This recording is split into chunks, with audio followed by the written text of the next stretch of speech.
Well, this is Ian Knockholds for Devizes Town's YouTube channel for one last time this season, the 24-25 season, with our manager, first team manager Chris Allen. Chris, as as the sun sets on this football season, deliberately didn't want to speak to you in the sort of the wake of the playoff semi-final defeat, because actually I think overall the body of work this season has been pretty positive. Is that how you're able to reflect on the season now? Yeah, definitely. We had a target at the start of the season, which the chairman set us from last season. I think we were quite open in saying what that was, and it was purely to improve on the previous season. So last season, finishing fifth in our first year, sort of kind of just snuck into those playoff positions, if you like, and went into them as massive underdogs, I would say. And then this year, the ambition and the objective was to try and improve on that. Now, whether that's finishing higher or getting in the playoffs again or getting to a final, however it may be, you could look at it and say that there hasn't been progression, if you like, because we've been knocked out in a semi-final again. But I think for anyone that's probably followed us this season compared to last season, they would probably agree that there's been a lot of progression, again, on and off the pitch. We've improved in every aspect of the game, really. To finish the season in third place, not far behind second, obviously quite a long way behind first in the end. Second best defensive goals against record in the league, which is something we were really keen to improve on, and I think we scored something like 95 goals as well. So yeah, overall we're really satisfied with the season. Again, obviously it's bitterly disappointing to go out in the way we did in the playoffs, but that's football. I've been there many times before, and I'll be there many times again. But our aim as a football club is to be knocking around the top of the division, whatever division we're in. We want to be competing at the top end of it year in, year out, and that's what we've gone and done again. So to couple that with obviously a cup win in there, Wiltshire Cup win, which was a massive bonus for everyone and gave the club a big lift after so long without a trophy. I think overall we've got to be really satisfied with the way the season's gone. And of course we went out in the cruelest way possible in that playoff semi-final on penalties against a team that of course have gone on to win the playoffs and to go up. So I suppose if there is some small amount of consolation, we can take it from that. I mean, what did you make of the game? Obviously it was incredibly edgy, it was incredibly tense. Two really good sides going toe to toe. Yeah, exactly how I expected it to go, if I'm honest. I thought it would be cagey. Both teams showed a real sort of hunger and appetite, as you'd expect. I thought the intensity in the game was brilliant, even if the quality at times wasn't great. But I think across the board you get that towards the end of the season when the pitch was really difficult again that night, like bone hard, bobbling about all over the place. I thought the players put on a decent performance. To get ahead so early in the game, we really wanted to go and push on and try and get that second goal then, and I think that would have, if we had done that, I think the game might have been slightly different. But credit to Bradford, I thought we started the first 10-15 minutes really well, and then as the game went on, they really grew into it and started to not to threaten us too much, but you could tell they had a lot of control in the game, and the longer it stayed 1-0, you always fear that an equaliser can come at any point with the quality that they possess. And I think a lot of people were probably saying towards the end of the season, you get a lot of people ask you who you prefer to get, and for some reason a lot of people were saying that Bradford were the ones that we wanted to get, which certainly wasn't what I wanted, and certainly surprised me a little bit. I think when they've got their full squad and everybody available, they're certainly up there with the strongest sides in the division, and that's why they've gone on to go and win the playoff final quite convincingly in the end. So yes, a tiny bit of comfort, I guess, from the fact that they've gone and won the final in the manner they have, but obviously it doesn't make it any easier for us. I think on the night they probably just about deserved it, but when you go to penalties, it's really anyone's game. It's a bit of a lottery, as we know. Yeah. And of course, the other thing that you mentioned before about progression was our position in the league. And actually, come the final game, there was a chance that we could have actually finished runners-up in the league, which is a significant mark of progression. I mean, I know a couple of times we'd spoken on these interviews over the course of the season, and foolishly, on reflection, I was suggesting whether or not we'd make it into the playoffs. But the idea that actually we could finish runners-up in the league, I mean, that is a massive credit to yourself and the players. Yeah, I think it's obviously helped the fact we've gone 14 games unbeaten until the end of the season. So if you count the Bradford game as a draw after 90 minutes and not that's 14 games unbeaten in 90 minutes. I think there was a couple of cup games in there as well, but I think it was 12 league games without defeat at the end of the season and 2 cup games in there. So that's obviously what we needed to do to get in there. We knew that we had a bit of a bad run prior to that, where we lost 3 games on the spin at home, which is something we're not used to doing against 3 good sides, 3 really close games. It can happen, but we're not used to it, and we had to bounce back, and we had to. I set the lads a challenge of winning, I think, 9 out of our last 11 games to get in there. I think we ended up winning 8 of them, but we drew the other 3 as well, so it worked out as 9 wins. It got us in there, and although we could have finished second on the last day, I'm still well aware that we were only a couple of points from not being in there at all again. So I think Longwell missed out, and they were only 2 points behind us maybe. So yeah, it was a really tight league. It got really tight at the end. I think everybody was expecting that to happen.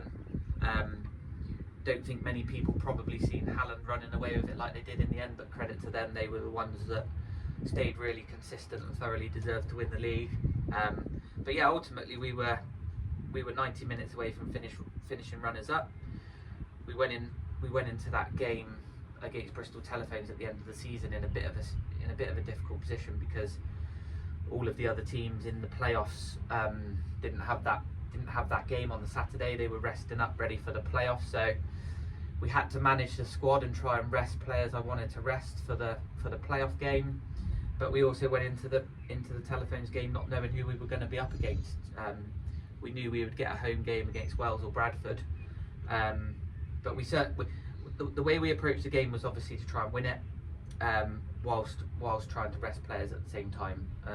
And ultimately we fell a little bit short and come away with a draw, which we were more than happy with. We settled for a 3rd place finish in the end. Our goal all season long was to get in the playoffs, and once we secured playoffs, it was to get a home semi-final. We done that, and I genuinely believe it doesn't matter who you get in playoff games. I think it's a bit of a dangerous game trying to choose your opponent. We certainly weren't doing that. We just wanted to take whoever come our way, and it was Bradford, and unfortunately we've gone out on penalties on the night. Well, the dust has settled on the season, and obviously the club's had its awards night, because it's important that we recognise the people who make a contribution here. Obviously our focus is on the playing staff, and Luke had a fantastic season in front of goal. I mean, I on the Western League podcast, I thought we might even be able to hand him the golden boot at one point, but he finished our top goal scorer, and his goals were really important to our season. Yeah, as always. I mean, we knew that from day one when we took over. I knew that it was really important that I brought someone like Luke with me. Obviously, the fact that he's one of my best friends and he's Devise's lad as well, it made it an absolute no-brainer for us. And I think for as long as he plays football, he'll score 20 goals a season at this level. I don't think there's any doubt about that. Unfortunately, like everybody, age catches up with you eventually, and you can be the fittest 36-year-old about, but you will, if you play a season at this level, you will pick up a lot of injuries through the season, and that's the stage Luke's at now, and I think he's well aware of that. Obviously, really disappointing that he come off in the playoff semi-final with what looks like maybe a quite serious injury. At the time, we were doing really well in the game, and it probably hindered us slightly losing your main goal scorer when you're 1-0 up after only sort of 20 minutes into a playoff semi-final game. So take nothing away from Bradford. I don't think that's why we drew the game in the end and ultimately lost the game, but it probably impacted our players slightly, because you see someone with Luke's personality and his stature at the club. When the other players see him go off, I'm sure it does make them think, they've got to try and rally round now, and where's the goals going to come from? We've got plenty of other lads that can score goals, but yeah, it's no surprise to me that Luke scored 20 plus in his first season, 20 plus in his second season. If he's fit and available for next season, he'll do the same again. There's no doubt about that. Well, let's name check a few more. We aren't able to do it to the whole side, but what about the player of the season? So player went to Harry Messenger, a young lad who joined us in pre-season from Chippenham Academy. Didn't know an awful lot about him, if we're perfectly honest. We wanted to have a look at him. He was really keen to have a first season in men's football. Got him in for the first couple of friendlies and thought he did okay, but the more and more we looked at him, we thought that there was a real player there. And I think anyone that's watched a lot of our games this season would have seen that as the season's gone on, he's just grown and grown in stature, and he's turned into a really good young footballer who is probably going to go quite far in the game if he carries on the way he's going. He come in as a centre back, but as I'm sure you can imagine, 16-year-old centre back in the Western Division 1 doesn't always work. So we've had to manage him and play him at right back, and I think he's enjoyed it. And as I said, he's got better and better as the season's gone on. 16 years old, turned 17 during the season, and has gone on to play 45 games for the club. At that age, at any level, is some going. So, yeah, as I said on presentation night, probably the best award you can win, in my opinion, is the ones voted for by your players. Absolutely. And they've not all voted for him, but a large percentage of the players have voted for him, which speaks volumes for how he performed last season. And what about your player of the season? So I always, it's not just me, it comes to my management group as well. I always give them the opportunity to cast a vote, if you like, and we'll always go with a majority rather than it just being my player. Matt Swan won the award, and I think I'm right in saying he was voted by everyone in the management group. So again, when you get all 5 of your management team voting for the same person, it probably speaks volumes, if I'm honest. A player that we tried really hard to get last season didn't quite happen. Circumstances changed at Corsham in the summer, and he was really keen to come back over and play for his hometown club again. Obviously had lots of conversations with him during the season about how it's going, and I think he's really enjoyed it. Took him a little while to get going because he'd been injured for a good 9-month period, which is difficult for anyone to come back from. But again, like Harry, as the season's gone on, he's grown and grown and grown, and he's still at an age where I believe he's one of the players that we have to build the team around, and he's one of the players that can take us to the next level for sure. And one of the most important awards I think you can get is the supporters player of the season. Who won that? Yeah. So that went to John Basley this year. Very well deserved. I think John, since he's been here 2 years since he come in with me at the start, I think he won't mind me saying he missed out on every single award last year, but finished second in every single poll. So yeah, it feels right that he's won an award this year. He's been Mr. Consistent again for us. We know exactly what we get from him. He turns up every single week for me. He's very, very rarely misses a game in the 2 years he's been there, and he produces 7s and 8s out of 10 every single week. So yeah, he's a credit to the club. He's really well liked by all the supporters. He's also a brilliant player. He's been our captain this year, and he's just been excellent, and everybody's got such a good relationship with him on and off the pitch. And what about you? Because this is obviously your second full season as a manager. Your first full season was in the Hellenic League. Your second full season is in the Western League. So, you know, everything you learned last season about the opposition, about the players, you can forget all about that. You've got to start from scratch again this season. Do you think you've progressed this season? Do you think you're a better manager this season than you were last? Yeah, it's hard to say. I don't like to comment too much on my own performance. That's for other people to probably judge, as in the chairman, I guess. Yeah, if I had to say, I would say so. I've definitely learned a lot from the first year about how to manage the side myself. I think it's probably fair to say I've calmed down myself, and unfortunately picked up a couple of red cards and quite a few yellow cards last season, which this season I believe it's just 1 yellow card, so which I was really disappointed to get in the end, because it come towards the end of the season. But yeah, I'm learning lots about myself as a manager all the time, and I'm not naive enough to know or to think that I've got it mastered at all. I've got a real long way to go, but I think as far as it goes from being a 35-year-old manager stepping into it last season, having 2 years at it now, I think it's fair to say it's gone pretty well. And yeah, my ambition will be to keep progressing the club, and to improve again on last season, if we possibly can, going into next season. Hopefully we don't get moved about again, because it does have a big impact, moving from the Hellenic to the Western. I didn't want to move into the Western last year because we knew a lot about the Hellenic, and now we're in the Western. We don't want to move from the Western back. So I think it's probably only fair now that we get a good run at this division. We're clearly ambitious and want to try and get out of it as quickly as possible, like a lot of sides. But yeah, I think overall the season's gone pretty well, and the 2 years I've had in charge, I'd say it's gone well. But like the team, I'm looking to improve myself as well as much as I possibly can. So if you can improve and the team can improve, then next season really we are talking about a promotion push. Yeah, absolutely. I mean, that ultimately that was the aim this year. Now we didn't set out at the start of the season and say we're going to win the league or anything like that, but our ambition every single year will be up there challenging with the top sides.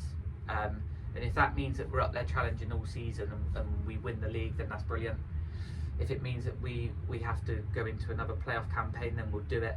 But the most important thing is that we're year after year after year, we're up the top end of the division, and eventually, when that happens, I believe eventually your time will come, and eventually you'll get the promotion if you keep consistently performing at the top end of the division every single year.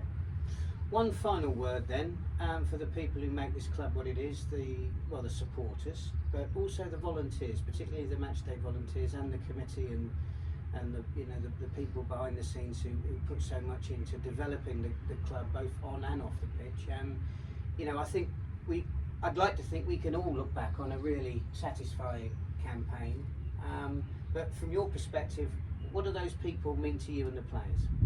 Well, I mentioned it again on Saturday at the presentation evening, and it was the first thing I mentioned in my little speech on the microphone was the appreciation for the committee members and volunteers and everybody and the supporters. They do make this club what it is. I know it sounds a little bit cheesy at times and a little bit cliche because a lot of people say it, but you'll know yourself from being here that the amount of volunteers and the amount of committee members that we have here mean that we're able to get the gates that we get every week, and we're able to accommodate these people that come in the gate. Putting on a game at this level of football and having 700 supporters doesn't happen often, and it's not an easy thing to police and manage. And we're really lucky that we've got so many volunteers that help out on match days and non-match days, to make it such a smooth operation. So yeah, big credit to them. I'm sure they'll all be here again next season wanting us to push on again, but no, just a really big thank you to all of them. It'll go out again, but I've already done it on Saturday. But they do make the club what it is, and we're only looking to build and improve. I think from year 1 to year 2 we took on even more committee members and volunteers, and some of the ones that have come in this year that weren't here last year have been an absolute credit and taken the club. It helped improve it even more. So if there's anybody out there that wants to get involved but doesn't know how to, please just come and ask, because we're looking to build and evolve all the time as a football club. Fantastic. A very great note to finish on, Chris. It's been an absolute pleasure having the opportunity to speak to you after some of our games this season, and obviously to get this opportunity to wrap things up at the end of the season. So the very best of luck for next season, but also thank you very much for your time this season. No, I just want to say thank you very much to you, Ian, as well, because again, the time and commitment that you put in, I know it's not just with us but with the league in general, but to come and do these interviews with me every so often, it's great, and it obviously helps. It goes out on social media and it gets people talking about the club, and people can see what I want from the team and what I want to talk about after games. And yeah, I think as much as that as we can do, it's brilliant. So thank you for all your help with that this season. Thanks very much.